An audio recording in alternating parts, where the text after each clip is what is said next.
Hello guys, welcome to my channel. मैं आ चुका हूँ आप लोगों के लिए द लास्ट हीरो मांगा का एपिसोड 27 लेकर। सो गाइस, इस एपिसोड को शुरू करने से पहले मैं बस आप लोगों से एक ही रिक्वेस्ट करना चाहता हूँ। अगर आप लोग मेरे चैनल पर नए हो तो प्लीज़ मेरे चैनल को सब्सक्राइब कर दो, वीडियो को लाइक कर देना और हो सके तो अपने दोस्तों के साथ शेयर कर देना। सो यार, थैंक यू गाइस। चलिए इस एपिसोड को शुरू करते हैं। सो गाइस, इस एपिसोड की शुरुआत में हम लोग को दिखाया जाता है कि उस इवॉल्व ज़ॉम्बी को देखने के बाद मिसिया काफ़ी ज़्यादा घबरा जाती है और गुकुइन से कहते हैं कि गुकुइन, आखिर ये ज़ॉम्बी इतना ज़्यादा अलग क्यों दिख रहा है। और क्विंकिन काफ़ी ज़्यादा घबरा गई थी, इसी वजह से गुकुइन के पीछे छुप जाती है और कहती है कि गुकुइन, हम लोगों को जल्द से जल्द यहाँ से निकल जाना चाहिए।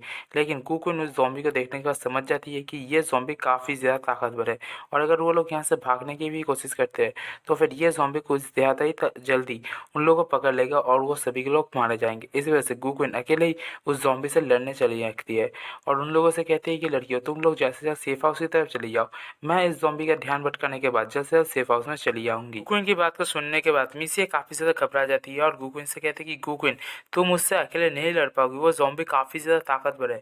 और दूसरी तरफ से क्विंकिन कह रही होती है कि तुम्हें चिंता करने की ज़रूरत नहीं, हम दोनों यहीं पे रुकेंगे और मैं तुम्हारी मदद करूंगी। उसके बाद क्विंकिन उसकी तरफ गोली चलाती है, लेकिन गुकुइन उनसे कहते हैं कि नहीं, अगर तुम दोनों यहाँ पर रुकोगे तो फिर तुम दोनों सिर्फ मेरे लिए मुसीबत बनोगे और तुम लोगों को प्रोटेक्ट करना पड़ेगा। जिस बात को सुनने के बाद वो लोग कहते हैं कि ठीक है, हम लोग यहाँ से जा रहे हैं, लेकिन हम लोग बहुत ही जल्द वापस आएंगे और तुम्हारे लिए सारे के सारे सोल्जर्स को लेकर मदद लेके आएंगे।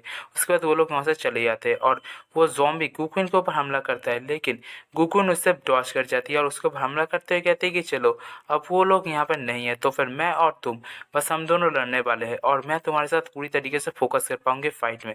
लेकिन वो ज़ॉम्बी गुकुइन के पैर को ही पकड़ लेता है, जिसे देखने के बाद गुकुइन काफ़ी ज़्यादा शॉक्ड हो जाती है और वो ज़ॉम्बी गुकुइन के पैर को पकड़ने के बाद सीधा ही दीवार में ज़ोर से पटक देती है, जिसकी वजह से गुकुइन की हालत काफ़ी ज़्यादा ख़राब हो जाती है और गुकुइन अपने मन में सोच रही होती है कि अरे नहीं, क्या ये मेरा अंत है। उसके बाद वो ज़ॉम्बी गुकुइन के ऊपर हमला करने के लिए बढ़ रहा होता है, जिससे कि गुकुइन मर भी सकती है। लेकिन तभी खिड़की तोड़कर एक हथियार अंदर की तरफ आता है और सीधा आगे उस ज़ॉम्बी के अंदर घुस जाता है, जिसकी वजह से उस ज़ॉम्बी की हालत ख़राब हो जाता है और वो ज़ॉम्बी वहीं पे मर जाता है। उसके बाद गुकुइन ऊपर की तरफ देखती है और ये और कोई नहीं, हमारा मेन कैरेक्टर यांगा होता है। और यहाँ आने के बाद उस ज़ॉम्बी से कहते हैं कि तुम्हारी हिम्मत कैसी कि तुमने मेरे दोस्त को चोट पहुंचाया, इसके बदले में तुम्हें खुद ही मरना पड़ेगा। और गुकुइन यांगाओ को देखने के बाद काफ़ी ज़्यादा खुश हो जाती है और रोते हुए यांगाओ से कहते हैं कि यांगाओ, आखिरकार तुम वापस आ गए। और उसके बाद यांगाओ का ध्यान भी सामने की तरफ जाता है। सामने की तरफ बहुत सारे ज़ॉम्बीज यांगाओ और गुकुइन की तरफ हमला करने के लिए आ रहे होते हैं, जिसे देखने के बाद यांगाओ अपने मन में सोचता है, यहाँ पर बहुत सारे ज़ॉम्बीज है, मुझे पहले इन सारे के सारे ज़ॉम्बीज को मार डालना होगा और उसके बाद मुझे गुकुइन को लेकर यहाँ से जल्द निकलना होगा। और इस बात को सोचने के बाद यांगाओ सीधा ही उन सारे के सारे ज़ॉम्बीज के ऊपर हमला कर देता है और हमला करते हुए उन सारे के सारे ज़ॉम्बीज को कहता है कि अब चलो, तुम लोगों को तुम्हारे क्रिएटर से मिलने का मौका आ गया और तुम लोग जाओ, जाकर नरक में जाके अपने क्रिएटर से मिलो। और उसके बाद उन सभी की ज़ॉम्बीज के ऊपर हमला करने लग जाता है और एक ज़ॉम्बी के ऊपर इतना ज़बरदस्त स्लैश मारता है कि वो ज़ॉम्बी बस एक ही स्लैश में मर जाता है और एक एक करके उन सारे के सारे ज़ॉम्बीज को यहाँ काटने लग जाता है, मारने लग जाता है। उसके बाद उन सारे के सारे ज़ॉम्बीज को ख़त्म करने के बाद यहाँ एक बहुत ही खतरनाक सा पोज दिखता है और गाइस, इस पोज को देखने के बाद सच कह रहा हूँ गाइस, मुझे बिल्कुल एक मूवी का याद आ गया। अगर गाइस ये एनिमेशन में होता तो काफ़ी मज़ेदार होता। उसके बाद उन सारे के सारे ज़ॉम्बीज को ख़त्म कर देता है हमारा यांग हाओ। उसके बाद यांग हाओ गुकुइन का हाथ पकड़ता है और कहता है कि यहाँ पे सारे के सारे ज़ॉम्बीज ख़त्म हो चुके हैं। उसके बाद गुकुइन को उठाता है, उठाने के बाद वहाँ से जाने लगता है। जाते हुए यांग हाओ गुकुइन से पूछता है कि आखिर बाकी के सारे लोग कहाँ पे हैं। जिस बात को सुनने के बाद गुकुइन उससे कहते हैं कि ठीक है, मैं तुम्हें उन सभी के पास ले जाती हूँ। और पीछे की तरफ दिखाया जाता है कि वो सारे के सारे ज़ॉम्बीज कटे सटे मर के पड़े हुए हैं। और उसके बाद हम लोगों को सेफ हाउस का सीन दिखाया जाता है, जहाँ पे बहुत सारे ज़ॉम्बीज ने हमला किया था, लेकिन सोल्जर्स उन लोगों के ऊपर गोली चला के उन्हें रोकने की कोशिश कर रहे होते हैं। उसके बाद हम लोगों को सेफ हाउस का अंदर का सीन दिखाया जाता है, जहाँ पे मिस काफ़ी ज़्यादा रो रही होती है और गुकुइन के बारे में चिंता करते हुए कहती है कि गुकुइन अभी बाहर है, क्या वो सही होगी। सोल्जर्स अभी बहुत ही ज़्यादा बिजी है और वो गुकुइन को ढूंढने के लिए नहीं जा सकते।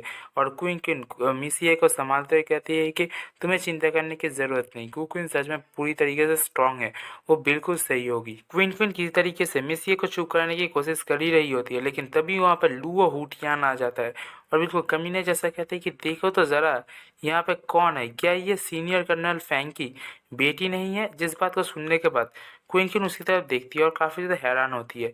लेकिन तभी वो कमीना लुओ हुटियान अपना रंग दिखाना शुरू कर देता है। हुटियान क्विंकिन की तरफ अपने हाथ को बढ़ाते हुए कहता है कि आखिर ये अपने यहाँ पे क्या कर रही है, बाहर की तरफ, ये अपने डैड के पीछे छुपी नहीं है।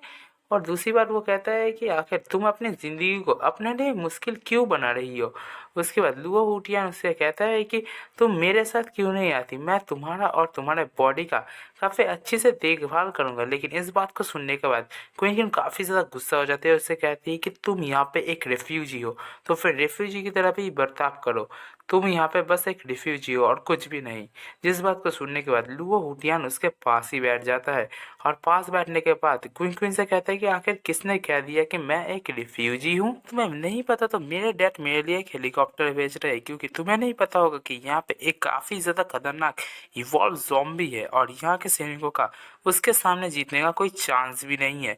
और ये बात को कहते हुए क्विंकिन के कंधे के ऊपर हाथ लगा देता है, जिससे क्विंकिन काफ़ी ज़्यादा गुस्सा हो जाती है। उसके हाथ को अपने हाथ से दबा कर हटाने लगती है, हटाते हुए कहती है वो हुटियान तुम्हारा मतलब क्या है कि यहाँ पे बहुत बड़ा एक ज़ॉम्बी है, ज़रा मुझे एक्सप्लेन करना तो यहाँ पे क्या चल रहा है। और इस बात को सुनने का लुओ हुटियान उससे कहता है कि अच्छा तो तुम्हें जानना है तो फिर तुम मेरे साथ साइड में चलो, मैं तुम्हें वहाँ पे बताता हूँ।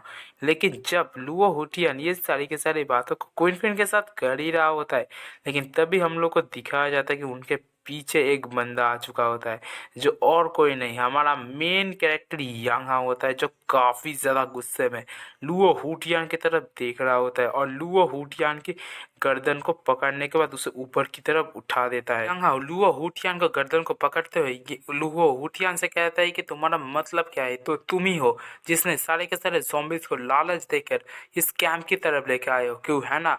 और यांग को वहाँ पे देखने के बाद क्विंकिन काफ़ी ज़्यादा खुश हो जाती है और कहती है कि यांग हाओ। और यांग हाओ को वापस देने के बाद क्विंकिन काफ़ी ज़्यादा ही खुश थी और कहती है कि यांग हाओ तो आखिरकार तुम वापस आ गए। और दूसरी तरफ हमें मिस ये का सीन दिखाया जाता है, जिसके आंखों से आंसू निकल आते हैं, क्योंकि उसने देखा था कि गुक्विन को, जो गुक्विन पूरी तरीके से सेफ थी। और इतनी देर से मिस ये काफ़ी ज़्यादा चिंता कर रही थी गुक्विन सही होगी नहीं, हो गई या फिर नहीं। और गुक्विन को वापस आता हुआ देखकर वो काफ़ी ज़्यादा खुश हो जाती है और कहती है कि गुक्विन आखिरकार तुम वापस आ गई। दूसरी तरफ हम लोगों को यांग हाओ का सीन दिखाया जाता है, जिसने लुओ हुटियान की गर्दन को पकड़ा हुआ था। और लुओ हुटियान यांग हाओ को देखने के बाद काफ़ी ज़्यादा घबरा जाता है और यांग हाओ से पूछता है कि यांग हाओ आखिर तुम जिंदा कैसे हो। वो हुटियान की बात को सुनने के बाद यांग हाओ उसकी गर्दन को और भी ज़्यादा जोर से दबाने लग जाता है। दबाते हुए यांग हाओ लुओ हुटियान से कहता है कि आखिर तुम्हें मेरे बारे में इतनी ज़्यादा परवाह क्यों है, तुम्हें खुद के बारे में परवाह करना चाहिए। अगर तुमने नहीं बताया कि आखिर यहाँ पे इतने सारे ज़ॉम्बीज़ कहाँ से आ गए, तो फिर मैं सच कह रहा हूँ, मैं तुम्हें सारे के सारे ज़ॉम्बीज़ के सामने खाना बना के फेंक दूंगा और तुम सारे के सारे ज़ॉम्बीज़ के खाना बन जाओगे। जिस बात को सुनने का लुओ हुटियान की पूरी तरीके से फट जाती है और लुओ हुटियान चिल्ला चिल्ला के कह रहा होता है प्लीज़ प्लीज़ मुझे ज़ॉम्बीज़ का खाना मत बनाना, मैं तुम्हें सारी की सारी सच्चाई बताता हूँ, प्लीज़ मुझे खाना मत बनाना। और लुओ हुटियान को इतनी ज़्यादा चिल्लाते हुए देखकर बाकी के सारे लोग भी उनकी तरफ देखने लग जाते हैं और वो लोग कह रहे होते हैं कि आखिर यहाँ पे चल क्या रहा है। उसके बाद यांग हाओ लुओ हुटियान को पकड़कर दूर पटक देता है, जिसकी वजह से लुओ हुटियान खांसने लग जाता है और खांसते हुए यांग हाओ से कहता है कि जब मैं यहाँ पे आया था तब मेरा दोस्त अचानक से इन्फेक्टेड हो गया किसी तरीके से और वो ज़ॉम्बी में बदल गया, लेकिन वो उतना ज़्यादा ताकतवर नहीं था, इसी वजह से मैंने उसे पकड़ लिया और उसको दूसरों को डराने के लिए इस्तेमाल करने लगा।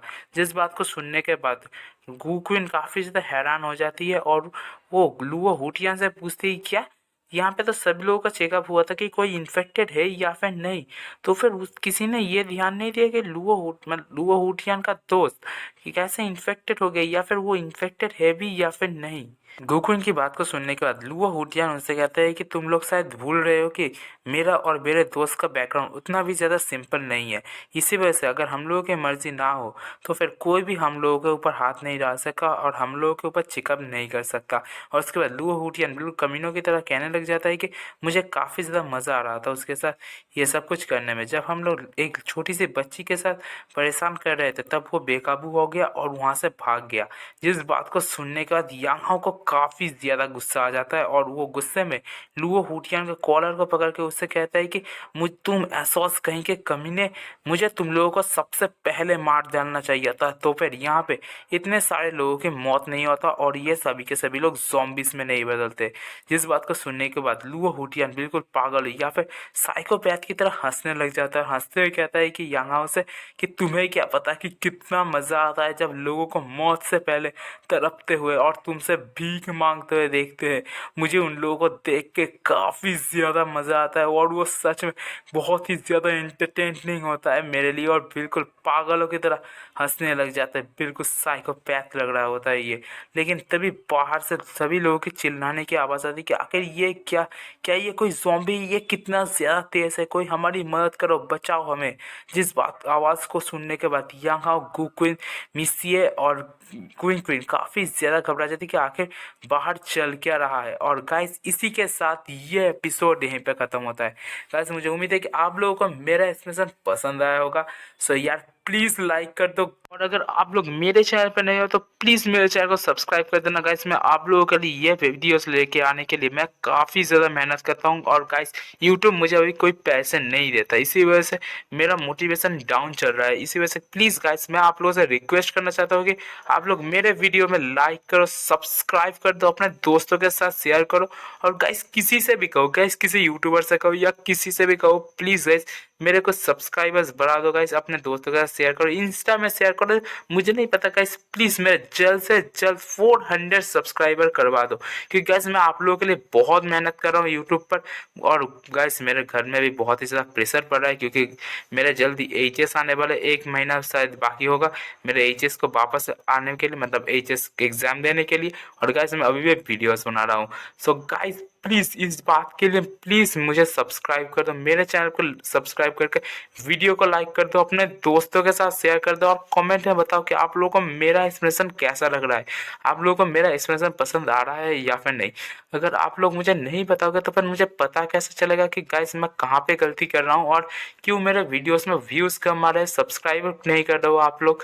सो यार प्लीज़ मुझे बता देना और गाइस प्लीज़ मेरे वीडियो को एंड तक देखना। मुझे पता है कि मैं लास्ट में बहुत ही ज़्यादा ज्ञान देता हूँ आप सभी लोगों को, आप लोगों को वो सुनने में बिल्कुल भी इंटरेस्ट नहीं है, लेकिन यार प्लीज़ सुन लो। और जैसा मैं कह रहा हूँ गाइस प्लीज़ वैसा करके अपने राय को मुझे जनाओ कि तुम लोग क्या चाहते हो कि मैं कैसे वीडियोस बनाऊँ। सो यार प्लीज़ मुझे बता देना। और गाइस अगर आप लोग को पसंद आ रहा हो तो उसमें भी आप कमेंट कर सकते हो। और गाइस मैं चाहता हूँ कि आप लोग दूसरे यूट्यूबर्स से भी कहो कि इस भाई को थोड़ा सा सपोर्ट करने के लिए, क्योंकि यार मेरे सब्सक्राइबर्स काफ़ी ज़्यादा कम है और मैं काफ़ी जल्द यूट्यूब करियर को भी शायद छोड़ दूँ अगर मेरे सब्सक्राइबर्स 1K तक नहीं पहुँच पाए तो। और गाइस मिलते हैं नेक्स्ट एपिसोड में। अगर आप लोगों को पसंद आया हो तो प्लीज़ गाइस सब्सक्राइब कर देना और कमेंट में बता दो। गाइस मैं कल आप लोगों के लिए नेक्स्ट एपिसोड लेके आ जाऊंगा। सो यार मिलते हैं नेक्स्ट एपिसोड में, तब तक के लिए बाय बाय गाइस।